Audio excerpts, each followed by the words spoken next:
welcome to Karazhan Card Review, Part 3. We're starting off with a bang here. Annoyobot. Oh, Annoyobot. I don't know the line. Is it power creep? I argue no. If a card is printed that is strictly better than another card, I'm looking at you, Frostwolf Grunt, it's not power creep. This card will actually not see play in Constructed, though it's okay in Arena. You might be wondering, why do Frostwolf Grunt, Booty Bay Bodyguard, and Magma Rager exist? The basic reason is when you start off the game, you get a sense of progression when you get cards that are better. Considering that 2-mana 3/2s are played, this is actually one of the better 2-mana 3/2s. And I know that another comparison to make is a training sparring partner from Warrior, which not only had Taunt, but also gave another card Taunt, which is not necessarily better or worse than this card, usually better. That said though, this is neutral. I don't think it will, but it could possibly see play in Zoo, just to protect like certain cards. It's like a 2-mana 3/2. Anyways, I'm not gonna talk too much about that. I already have talked way too much about Pompous Thespian than I intended to. Next. Zoobot. That's actually a really exciting card. This is one of those cards where the potential is really high. Almost at worst, this is Shattered Sun Cleric. Before it was nerfed. Shattered Sun Cleric used to be a 3-mana 3/3 battle cry, give a friendly minion +1/+1. Presumably, if you're playing Zoobot, you're probably putting it in a Beast, Dragon, and/or Murloc deck. Note that I said and/or. If you were to play it, it would be better Shattered Sun Cleric, and Shattered Sun Cleric isn't that bad. So I think Zoobot has some real potential, especially, of course, in conjunction. Not necessarily in conjunction, actually, with the Curator. I see options for it. Tough to evaluate the card without seeing the whole set, and then without actually building practice decks first. But right now, I see real possibilities to build a deck around this card. Silverware Golem. This is an exciting card. This card could enable the discard Warlock deck. This card enables one of the most potentially explosive turn 2 starts, or even turn 1. Coin Succubus, Silverware Golem, and you have a 4/3 and a 3/3 on turn 1. Or Melchizar's Imp into Succubus, discarding Silverware Golem, and you have a 4/3 and a 3/3 and a 1/3 out by turn 2, and you draw a card.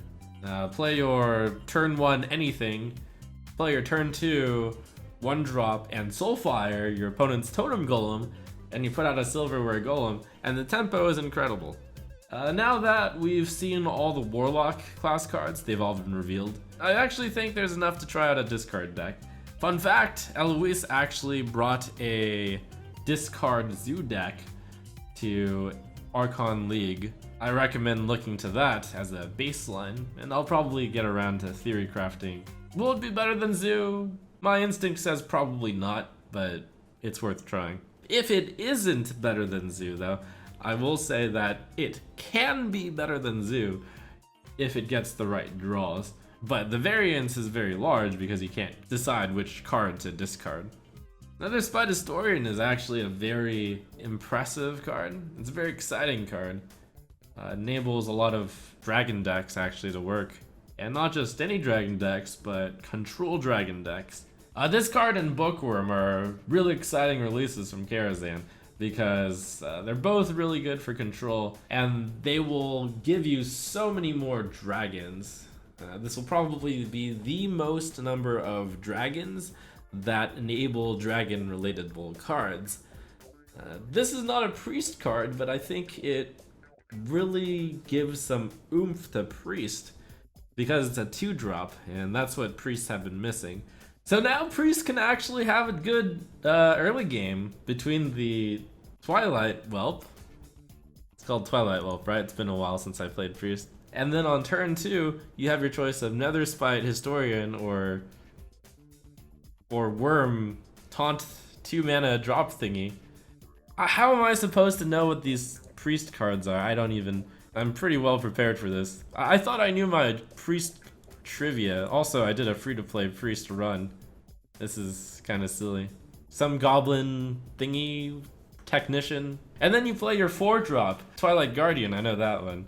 So you have the Blackwing Corruptor, and then with the additional Bookworms on 6, that's going to be some really powerful tempo plays for Priest. Another Spite Historian is going to really enable you to pick the dragon of your choice. Against control decks, you can now have like 3 Aceras and free-to-play Priest? What? Or against like a more aggressive deck, you can just choose to tone down and pick the good Twilight Guardians or Fairy Dragons. I think this is a really, really important card. And the Discovered Dragon is really cool because you actually get to choose midway through the match which type of dragon you want. And not just for Priest, this could be excellent for Warrior Dragon control too. This is a little bit sadness for Priest, but it's possible that Control Dragon Warrior is going to outclass Priest because Warrior has more efficient removal in Shield Slam and Execute. And Paladin Dragon is a real possibility now. Dragon decks and Dragon control decks in particular, all around, are going to be pretty exciting to play with. Fool's Bane is a 5-mana 3/4, attacks unlimited amount of times, and doesn't attack heroes. It is a very unique card, but comparable to Doomhammer. 5-mana Overload 2 and 2/8. Compared to Doomhammer, this card's actually pretty good when it comes to controlling minions. Of course, Doomhammer is mostly used for going face. The card to compare this with in current variations of Warrior would probably be Brawl, which is also a 5-mana card meant to clear the board. This card offers a bit more flexibility, but you have to sacrifice some health for it, which means that it might be too slow against certain decks. As well, against high-attack minions, it's not practical to attack them twice most of the time. In Arena, it'll clearly be quite good because you're willing to play catch-up in Arena and it's common. Arena Warriors matter. In Constructed, right now a lot of the decks are only running a Fiery War Axe because Gorehowl is too slow and costs too much.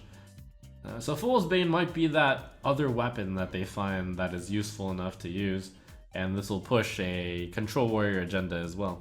It can do 12 damage on a turn, which means if you play against a 12 health minion like Ysera, this can actually kill it. You would take 16 damage, but I'm sure if you're killing Ysera, you're probably playing against control player, so you'll probably have enough armor. It probably depends a lot on meta of whether or not 3 health minions exist and whether you can catch up to them with Fool's Bane.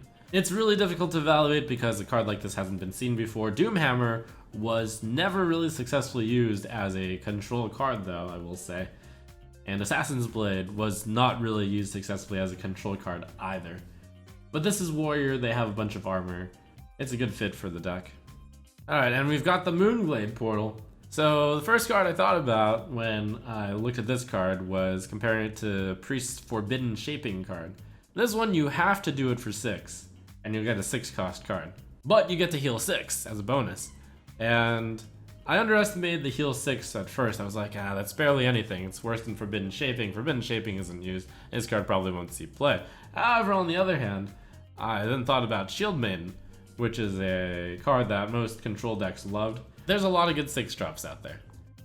The average health and attack amount is higher than 5, which means that this card is stat-wise better than Shield Maiden. So will that card be good? I suspect yes.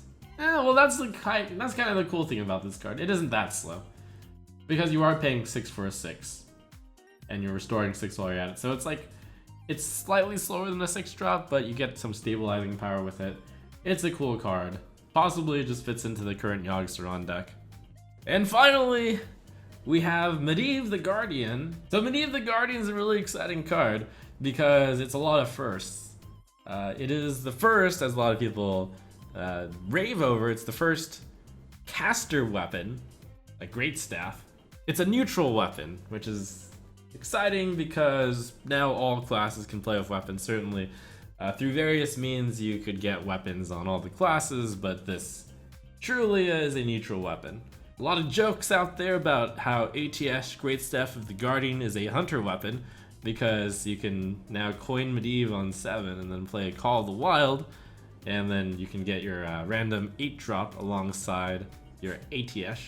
Other possibilities that I quickly thought of is that Medivh the Guardian is potentially really good in Reno Lock, because Reno Lock runs some heavy cost spells such as Siphon Soul and Twisting Nether, and the way that ATH is worded, Twisting Nether goes off and then you summon a random 8-drop minion. And 8-drops, by the way, are really good. But yeah, that is a really good value card. Obviously meant for the control endgame, because not only do you have to cast an 8-drop first, then you need probably like 2 to 3 turns afterwards of casting spells in order to get all the value from it. But when you think about it, suppose you cast like a 3 mana cost spell and an 8 mana cost spell and like a 6 mana cost spell, then you're getting 17 mana worth of random minions, which I'm sure is well worth 8 mana. In addition, you get a 7/7 from Medivh himself. So a monster card for the control versus control matchup. We'll see if it's fast enough. Archthief Reform was good in the control v control matchup, and he was 9 mana, and then you had to play a 10 mana card after that. Medivh, you can just play as an 8 mana 7/7, and then you have your flexibility to play whatever spells you want after that. Archthief Reform saw play, and obviously was meant for a control v control meta, and Medivh is even easier to play, so I feel like it's a good chance of seeing play, especially in control-based metas. And even if not control-based metas, the amount of value you can get off of it makes my mouth salivate. Worth mentioning is that ATH is not going to be possible to get off of Malkarok for the same reasons that you can't get Claws, which is Jaraxxus's weapon. I think it will be amusing to see hunters with the ATH finally fulfilling their dream from World of Warcraft, that it is a hunter weapon.